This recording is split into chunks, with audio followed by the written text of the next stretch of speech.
Buenas tardes. Buenas. ¿Ahora? Nada, arrancamos la segunda sesión de charlas aquí en el espacio auditorio de Crafting Nova. Ahora nos acompaña Yara de la Universidad de Oviedo, que nos va a dar una charla que se titula Las posibilidades de la cocreación, ¿verdad? Sí. Pues nada, todo tuyo, adelante y muchas gracias. Vale. Pues nada, yo voy a ver. Ahora. Voy a hablar de un proyecto, es un proyecto Horizonte Europa 2030 que nos dieron en la Universidad de Oviedo, somos los coordinadores del proyecto, pero bueno, somos varias universidades, ahí tenéis un poco el mapa de todas las que estamos en ello, y tenemos desde la Universidad de San Andrés de Escocia, la Politécnico de Turín, tenemos también la Cátedra UNESCO, diferentes museos, administraciones. Un poco hemos intentado formar un equipo interdisciplinar, no solo en cuanto a modalidades de universidades, empresas, artesanos, sino también un poco que esté representado diferentes países. Y también diferentes disciplinas. Hay personas que son especialistas en economía, personas que son especialistas en antropología, historia del arte, en mi caso soy historiadora del arte, y nosotros desde la Universidad de Oviedo coordinamos este proyecto, que es un proyecto bastante grande, que son 4 años que tenemos para desarrollar todo lo que os voy a contar, que intentamos plasmar en el boceto. Y para ello pues nos han dado 3 millones, que es a repartir entre todos los socios. ¿Cuál es el objetivo principal y cómo hemos planteado el proyecto?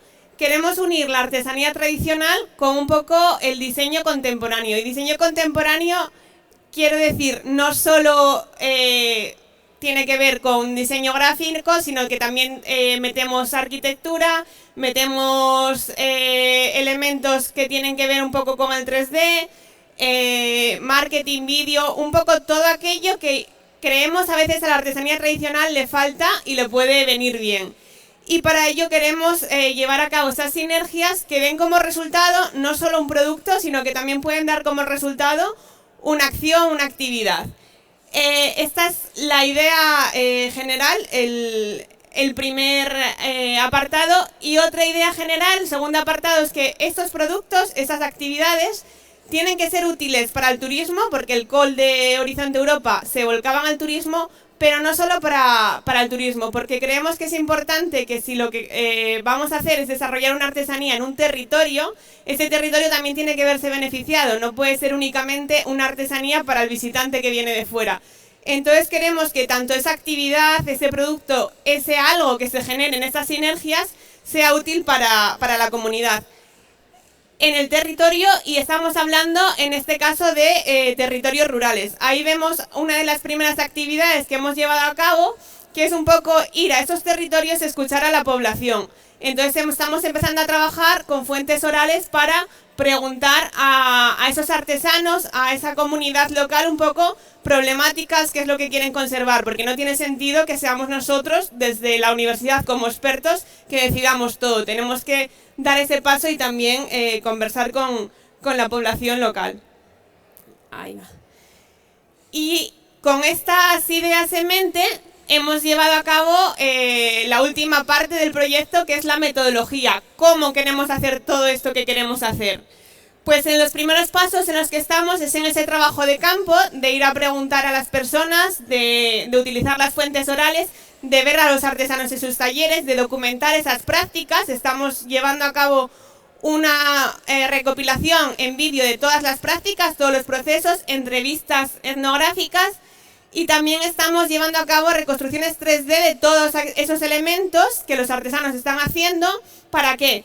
Para volcarlo. Se va a volcar en 2 partes. En un primer lugar, en un mapa, que va a ser un mapa de toda Europa, en la que todos esos artesanos estén ahí como una especie de ficha con su foto, y tú puedas calcar, puedas ver el proceso accediendo a ese vídeo, puedas ver esas piezas 3D y puedas ver también un poco esa información que nosotros hemos recopilado, no solo como investigadores, sino que entre ellos también puedan establecer contactos. Pues si yo soy un tornero interesado en qué se está haciendo, por ejemplo, en Estonia, voy a poder ir a CEMAPA, voy a poder ir a acceder a ponerme en contacto con esos artesanos.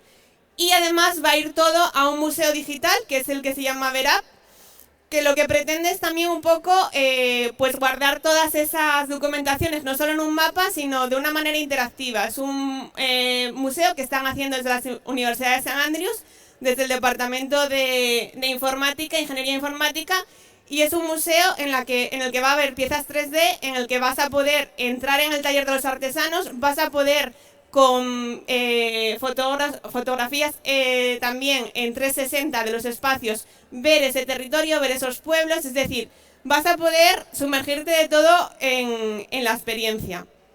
Ese sería el primer paso, esa recopilación de información y esa gestión de todos esos datos que vamos a ir también recopilando. La segunda parte, y a mí la que me parece más interesante y donde creo que está la mayor innovación, es la que tiene que ver con los Rural Spots, los Living Lab y los Rural Event.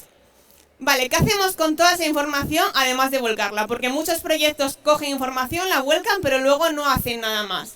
Lo que nosotros queremos hacer es un laboratorio social en el que todos esos artesanos estén representados, puedan acudir, en el que las universidades acudan, acuda también la población local, acudan pues esos expertos en diseño contemporáneo, de diseños, por ejemplo, en logo, que puedan ayudar a los artesanos, en audiovisuales, es decir, toda una reunión de gente de diferentes disciplinas, de diferentes edades, que trabajen en algo, en un prototipo. Es un laboratorio que pretende dar lugar a algo. Por eso yo decía en esta primera parte, puede ser un producto, puede ser un gran festival, puede ser un Erasmus+, puede ser, no sé todavía lo que va a ser, porque no vamos a ser nosotros los que lo digamos, va a ser ese laboratorio de toda esa gente que estamos contactando. Para que nos hagamos un poco una idea de los números, simplemente en Asturias, que es donde vamos a hacerlo en España, tenemos que hacer entrevistas a 84 artesanos y somos 13 socios, entonces imaginaros un poco el volumen de datos y de personas con las que trabajamos. Hemos contactado con todos los grupos de acción local y desarrollo rural de la zona, que también van a ir a esos encuentros, entonces va a ser algo, digamos, bastante participativo y a una escala bastante grande. Ese laboratorio rural, ese laboratorio ciudadano, es el Rural Spot. En el Rural Spot se van a ir comentando diferentes cosas y aquellos que tengan pues mejores ideas van a ser las que se seleccionen para pasarlo al Living Lab, que ahí es cuando ese prototipo se lleva a la práctica, se testea. ¿Ha sido un festival? Vale, pues entonces vamos a ponerlo en la práctica, vamos a ver si esto que vosotros habéis ideado funciona. ¿Cómo lo ponemos en la práctica? Desarrollándolo, para eso vamos a ampliar el dinero. Y luego tenemos expertos en inteligencia artificial que van a hacer análisis de datos, van a hacer encuestas y van a hacer un data mining de las emociones de todo ese público. Todo ese público va a ir comentando preguntas en redes sociales, va a ir completando encuestas. Toda esa información, ellos van a utilizar palabras clave para ver si tiene éxito o no tiene éxito. Un poco a través de las emociones de esa gente que va a estar participando de ese evento o comprando ese objeto, un poco lo que surja. Vamos a ver si tiene éxito. Y luego otro papel importante en la economía es el precio. Entonces, tenemos expertos en economía que lo que van a hacer un análisis de contingencia de esta pieza tiene este precio, la gente entiende por qué tiene ese precio, estaría dispuesta a pagar ese precio. Sería la segunda parte un poco de testeo. Y luego el resto de partners vamos a hacer también un poco un análisis desde nuestras disciplinas.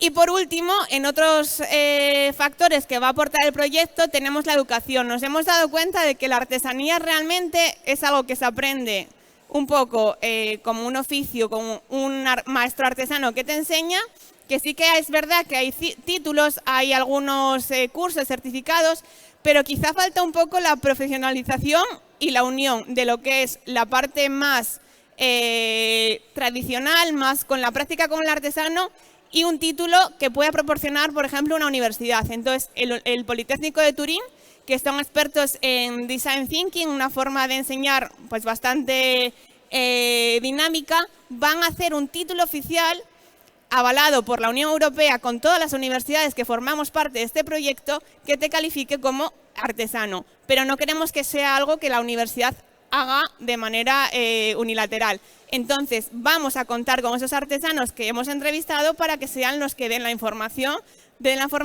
y obviamente pues también puedan tener una remuneración por este trabajo de profesor. Es una educación que se va a dar de manera online, pero también va a haber talleres en los propios entornos rurales para que la gente vaya. Entonces, como veis, hay un montón de cosas que pretendemos hacer, turismo, comunidad, Living Lab, el mapeo, el volcado, pero bueno, somos muchos y tenemos bastante tiempo, así que estamos con ello. A ver ahí.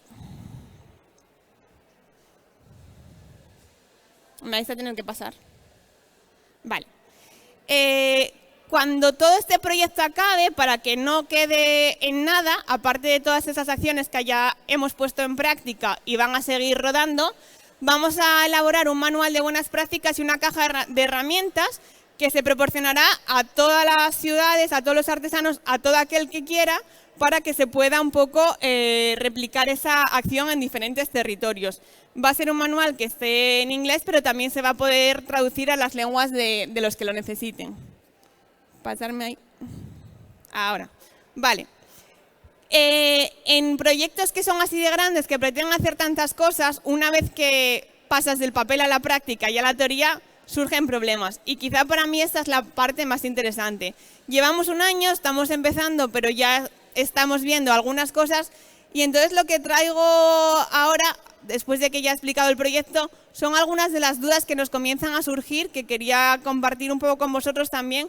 Y si alguien quiere participar y comentar un poco cómo lo ve, sería interesante. La primera problemática que nos estamos encontrando es cómo despertar el interés en las posibilidades de las herramientas contemporáneas para los artesanos tradicionales. Hay veces que le vas a entrevistar a un artesano y pues hacerle ver que quizá podría facilitar su labor el utilizar algún tipo de herramienta o incluso el tener un logo para tener más visibilidad es complicado.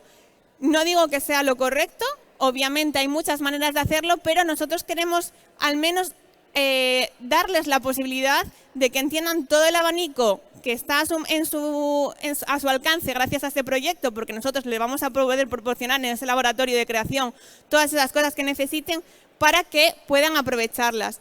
Y hay veces que estamos percibiendo que se necesita ayuda, pero no sabemos muy bien cómo conseguir proporcionar todo aquello que se puede necesitar.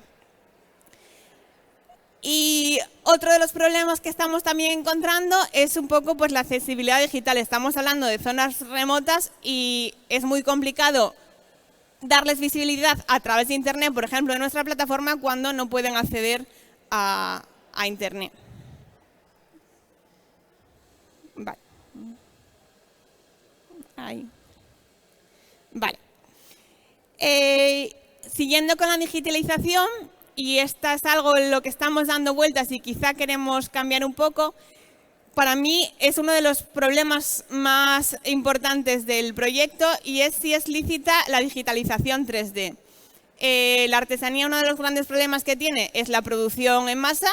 Se copia muy fácil y las personas no sabemos siempre apreciar todo ese proceso que está detrás o incluso diferenciar cuando algo tiene un proceso detrás y cuando otra cosa no.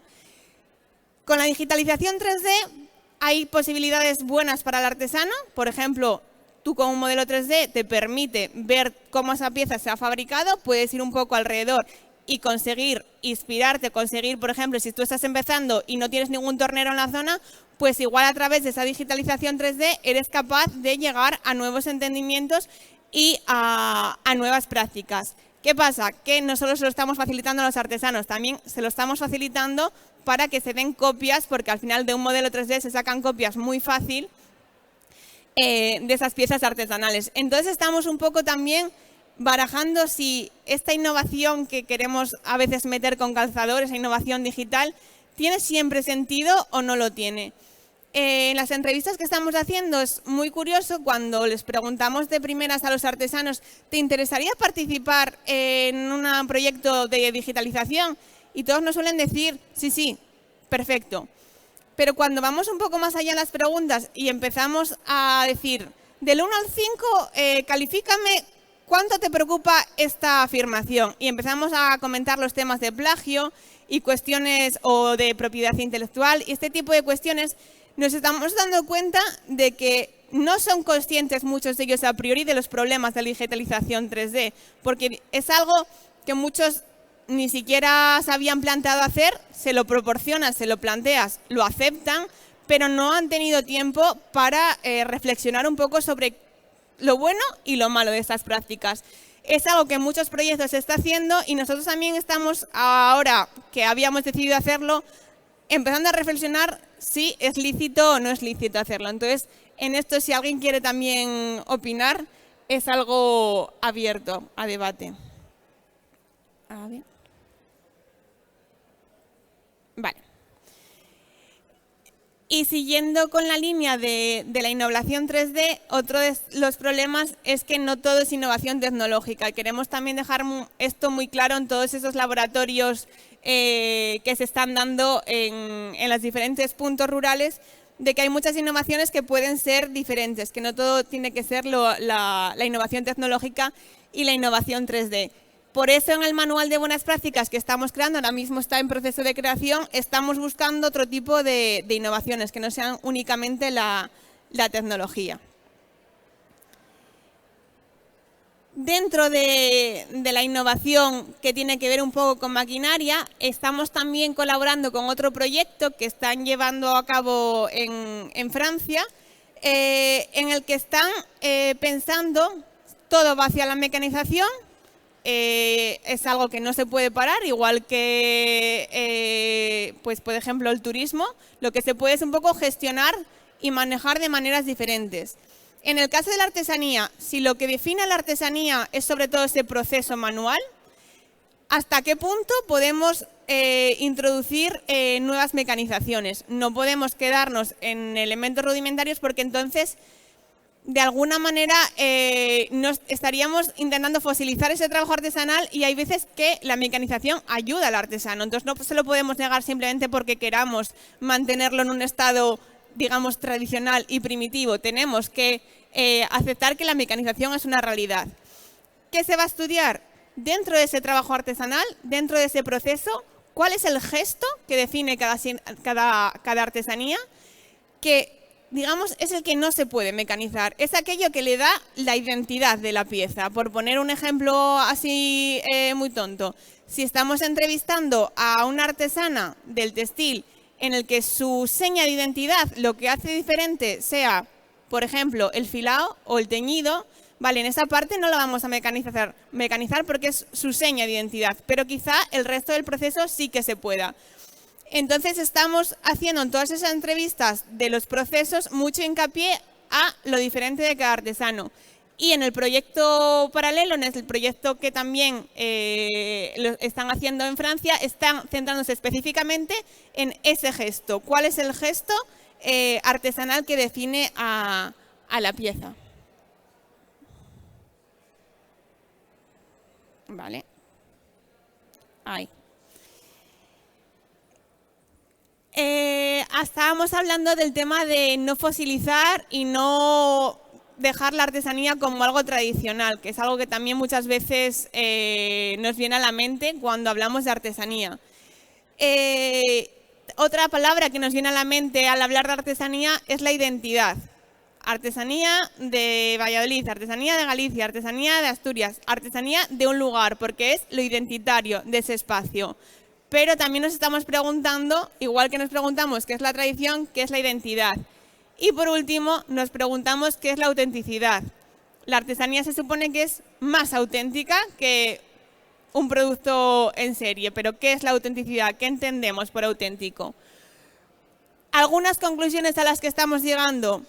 Lo primero, en cuanto a tradición, la tradición hemos llegado a la conclusión de que es un punto de vista. Nosotros ponemos el límite histórico en un periodo que decimos esto es lo tradicional. Lo que iba antes no lo es, lo que va después no lo es.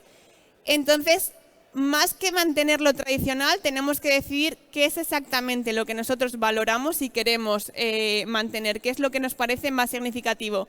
Y digo nosotros, no nosotros como universidad, sino en todos esos Living Lab, en todos esos laboratorios humanos. ¿Qué es la identidad? Pues es un poco lo mismo, tenemos que definir esa palabra, no podemos coger todas aquellas definiciones que están dadas, sino que estamos también en un proceso de reconstruir esas definiciones. Y con la autenticidad estamos un poco en la misma línea. Por ejemplo, con el tema de la mecanización y del gesto, ¿es un producto o un elemento más auténtico que otro porque, digamos, uno utiliza, por ejemplo, la mecanización y otro no? Pues depende, tenemos que definir un poco todos estos conceptos, que es también una de las cosas en las que estamos trabajando. Vale.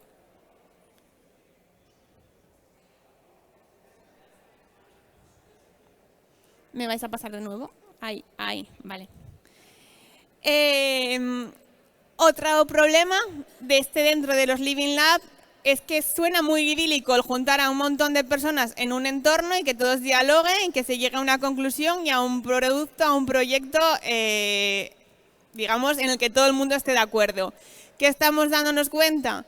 De que desgraciadamente hay voces que se imponen más que otras y que hay veces que se produce cierto aprovechamiento, sobre todo hacia los artesanos. Los artesanos más tradicionales, quizás aquellos más mayores que igual tienen saberes técnicos muy interesantes, que nosotros como por ejemplo historiadores del arte nos interesa mantener y nos aportan un montón, vemos que en este tipo de encuentros sus voces son un poco más acalladas. Que lo que prima al final es a veces incluso tomar esos saberes y aprovecharlos de maneras poco lícitas. Hay una compañera dentro del proyecto que en estos casos de buenas y malas prácticas está analizando, por ejemplo, ella es de Guatemala y está analizando cómo los tejidos de las tejedoras guatemaltecas se utilizan de manera ilícita comprándose para hacer bolsos por diseñadores contemporáneos y firmas de moda de alta gama. ¿Tiene algún beneficio, alguna repercusión en ambos bandos por igual? Pues desgraciadamente no. Entonces es algo que a la hora de llevar a cabo estos encuentros y a la hora de intentar darle esa actualización a la artesanía tradicional, entre paréntesis vamos a decir, y ese nuevo rebranding, ese nuevo diseño de marca a la artesanía tradicional, tenemos que estar muy atentos de que no se cometan este tipo de abusos. Para ello, ¿qué es lo que vamos a intentar hacer? Pues habrá mediadores en todos estos Living Lab y que en todos estos casos de buenas prácticas estamos sacando todas esas cajas de herramientas, todas esas cosas que sí que se están haciendo bien, igual que estamos considerando las que se están haciendo mal, y intentar nosotros llevar un resultado y un producto final que respete todas estas cuestiones. ¿Cuáles son los indicadores que estamos evaluando para juzgar estas buenas prácticas? Pues en primer lugar tenemos que valorar que sean artesanías vinculadas al territorio. Si estamos hablando de desarrollo rural, no pueden ser artesanías que no estén vinculadas, que no tengan un impacto. No queremos productos un poco, vamos a decir, productos ovni, que estén en un enclave, en un pueblo, pero podrían estar ahí como podrían estar en Madrid, como podrían estar en China o podrían estar en Alemania. Es decir, que sean productos que se involucren en la comunidad. ¿Cómo? Pues no solo con el tema de la venta, mismamente con la gestión de materiales, con la gestión del paisaje, en el caso de la madera, muy clara, pues con madera local, que contribuyan con plantaciones. En el caso de la lana, pues por ejemplo que utilicen la lana de Bellasalda, que por ejemplo ya aquí tenéis a Paz Mesa, que es una artesana que colabora con este proyecto y que tiene también pues esa vinculación con el territorio. Entonces no queremos, digamos, algo abstracto de una iniciativa artesanal en el proyecto de buenas prácticas. Otro criterio que ya he mencionado y tiene que ver con esa vinculación con el territorio es la sostenibilidad. Sostenibilidad económica, tienen que ser proyectos que puedan sostenerse a largo tiempo porque desgraciadamente también nos hemos dado cuenta de que es más fácil innovar que mantener. Entonces, no solo es innovación, sino que también tiene que tener algún tipo de proyección a poder mantenerse más allá del proyecto.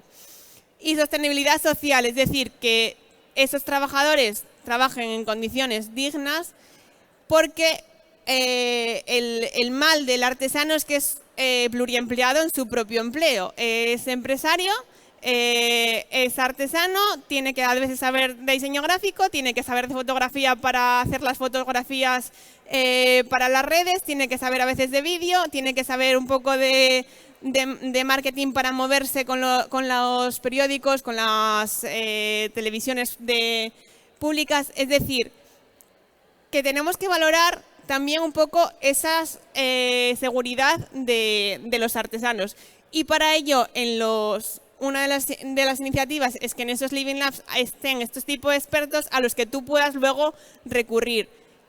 Hemos conseguido, estamos un poco en proceso de que se proporcionen, por ejemplo, un gestor para el tema de las facturas, un gestor para varios artesanos que puedan utilizarlo y recurrir a ellos, y que cada artesano no tenga que hacer esas gestiones. Entonces, poco a poco estamos valorando estos indicadores que tienen que estar, pero sobre todo eso, territorialización, sostenibilidad y que se pueda mantener a largo plazo.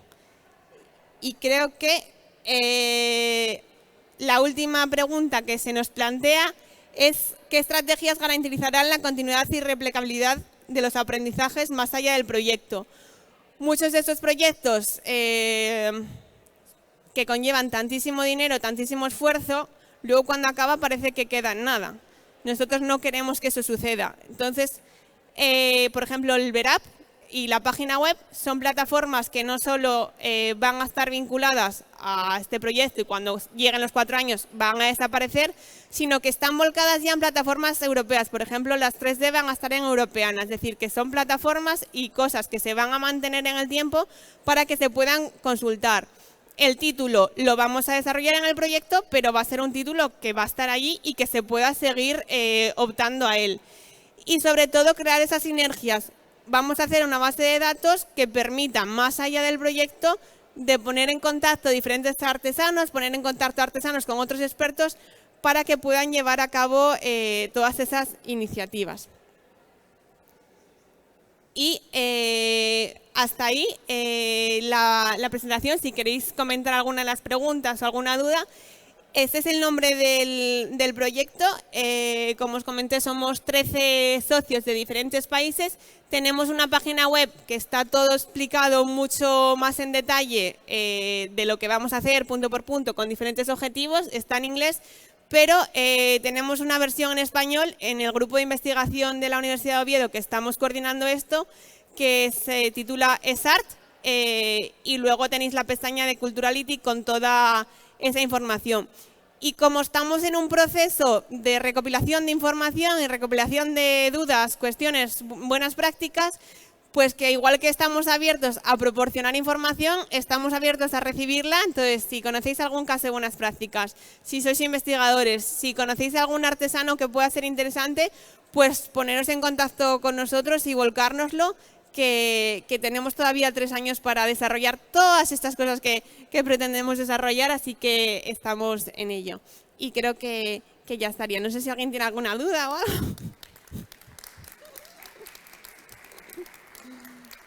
Dime.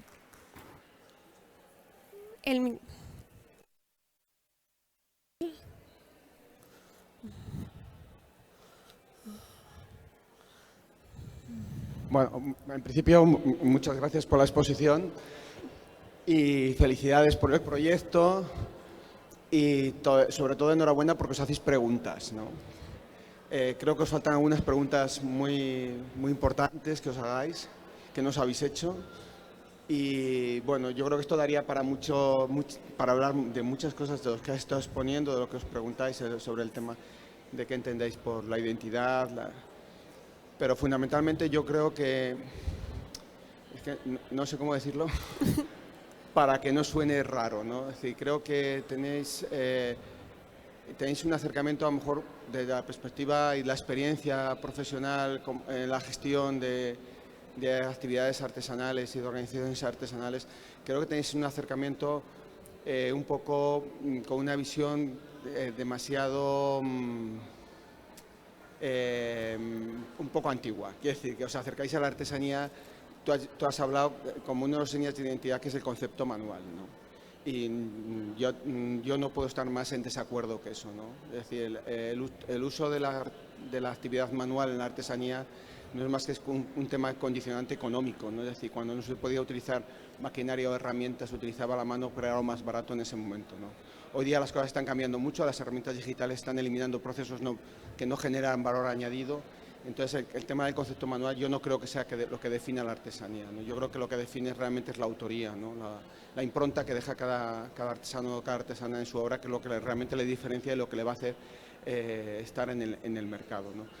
Yo creo que yo sí que echo de menos que no os preguntéis qué es realmente la artesanía, ¿no?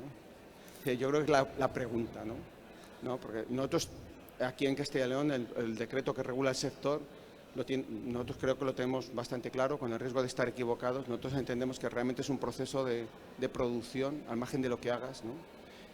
Que está vinculado con los oficios artísticos y tradicionales y que no genera producto de forma automatizada o industrializada, ¿no? Donde el concepto manual es secundario. De todas formas, bueno, esto daría para muchísimo hablar. Y también aprovecho para ponernos a vuestra disposición en cualquier tipo de consulta o de apoyo que podamos hacer desde la organización, desde FOACAL, para hablar de estos temas que nosotros ya tenemos muy rodados de hace muchísimos años. O sea que nada, de todas maneras, enhorabuena. Gracias. Nada, a ver, respondiendo un poco, sí que nos hemos planteado un poco la pregunta de qué es la artesanía, pero claro, es que son preguntas que, como dices, dan para responder, para debatir un montón de horas. Y de hecho, en otros proyectos también hemos debatido con ellos, incluso hemos visto que cada uno tenemos nuestra visión de qué es la artesanía, incluso los socios que somos miembros de este mismo proyecto. El tema de lo manual, nosotros lo que queremos es llegar a un tipo de término medio, porque sí que es cierto que tenemos artesanos muy innovadores que solo utilizan tecnología o que tienen una vertiente más artística, que pueden estar trabajando pues más con temas de 3D, de industrialización, otro tipo de materiales, y luego tenemos los artesanos tradicionales que están... también es un poco diferente porque estamos hablando de zonas rurales remotas. Entonces, muchos de esos artesanos que están en la base de datos, que forma parte del artesanos muy, muy tradicionales. Vamos a decir incluso que tenemos artesanos de los del torno de media vuelta de lo más tradicional posible. Entonces, lo que queremos es llegar a un punto medio y no fagocitar tampoco a todos esos artesanos que al final en esas zonas rurales remotas la administración al menos vemos que también es algo que quiere rescatar, que no se pierda. Entonces no queremos apostar ni toda la innovación ni todo lo tradicional, estamos intentando a ver cómo manejamos desde ambas vertientes.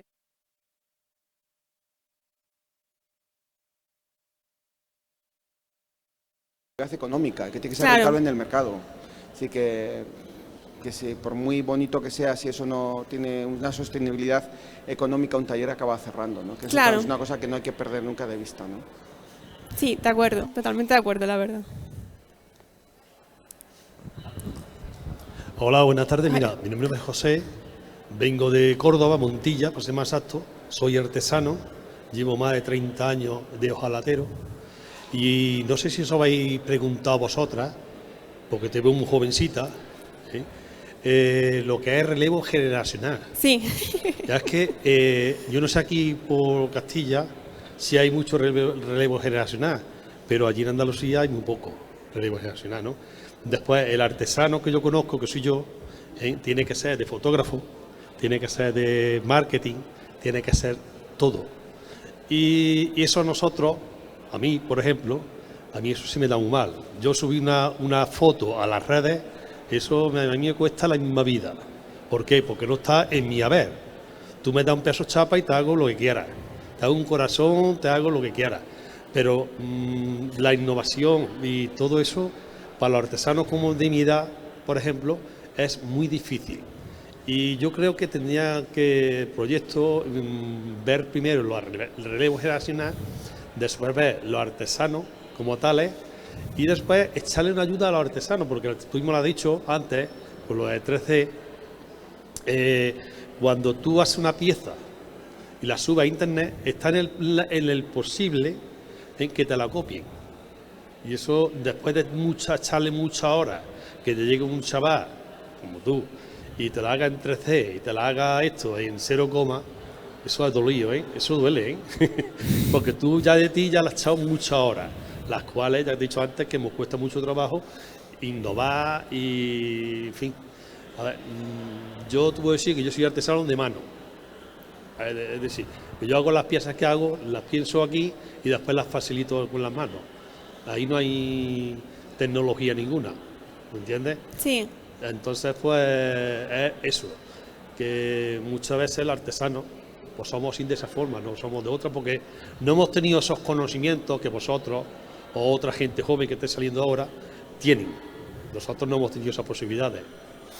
Bueno, parte del proyecto precisamente es el tema de relevo también generacional, que lo vamos a intentar aportar desde la formación de esos cursos, esos talleres que se van a llevar a cabo con artesanos y jóvenes que quieran aprender en el territorio rural, pero también creo que para cuestiones como el tema de la fotografía o el marketing, en estos espacios que vamos a tener en estos laboratorios humanos, como va a haber un poco expertos de todo, también te vas a poder poner en contacto y va a ser un poco una red de favores. Vamos a decir, yo soy artesano y hay un chavalín que quiere aprender y ese sabe mucho de audiovisuales, que está en ese evento por el tema de audiovisuales, pues igual empezáis a colaborar. Entonces, también es un poco la idea de poner en contacto a diferentes saberes. Pero el relevo generacional también es un problema, yo creo, a mi modo de ver y desde mi opinión, porque los jóvenes tampoco quieren, por lo que hemos así empezado a investigar, formarse en la artesanía, porque tampoco a veces se les presenta como que eso va a ser un futuro laboral viable o estable. Entonces también hay que trabajar mucho en esa imagen que se le da a la artesanía para que la gente también quiera seguir formándose en la artesanía. Sí, pero como yo lo veo, ¿no? Yo tengo tengo 2 hijos y ninguno de los 2 han querido seguir conmigo. ¿Por qué? Porque ellos ven que su padre se levanta a las 7 de la mañana, Claro. a las 6 de la mañana, él se trabaja a las 8 y muchas noches son las 11 de la noche y aún estoy dándole vuelta a la pelota a ver cómo hago la pieza que tengo que hacer. Y no es una pieza que se haga ya en serie, porque las cosas que se hacen ya en serie, como yo tengo muchas cosas que la hago ya una tras de otra, pues esa no cuesta trabajo hacerla ya. La que cuesta trabajo es la que tú te estás ingeniando al principio. Entonces mis hijos ven eso, mis hijos han visto eso. Y ahora otra cosa, que es que por parte de muchas administraciones no colaboran con los artesanos en el motivo, porque yo cojo un chaval y evidentemente el chaval hay que pagarle su sueldo. Pero yo no puedo estar pagando un sueldo de 1.500 euros, más una seguridad social de 800, más quitarme tiempo de mi tiempo para enseñar a ese hombre, ese muchacho, que lo hago con mucho gusto, para enseñar a ese muchacho a hacer lo que yo hago. Claro, porque es tiempo también que pierdes de tu producción, sí. Claro, y ahora llega Hacienda y me dice, no, tú has facturado tanto y como tienes un chaval trabajando contigo, tienes que cobrar tanto. Oye, yo no he facturado tanto, yo he facturado esto, no tengo más, no hay más. Y al final, quien le cuesta los dineros es al artesano. Por eso también hemos decidido sumar un poco, porque también hemos visto que muchas trabas también es desde la administración, y por eso en el proyecto y en todos estos encuentros va a estar personas representantes de la administración, porque creemos que también tienen algo que decir y que ver en todo esto. Pero bueno, todo se verá en los resultados, ¿sabes?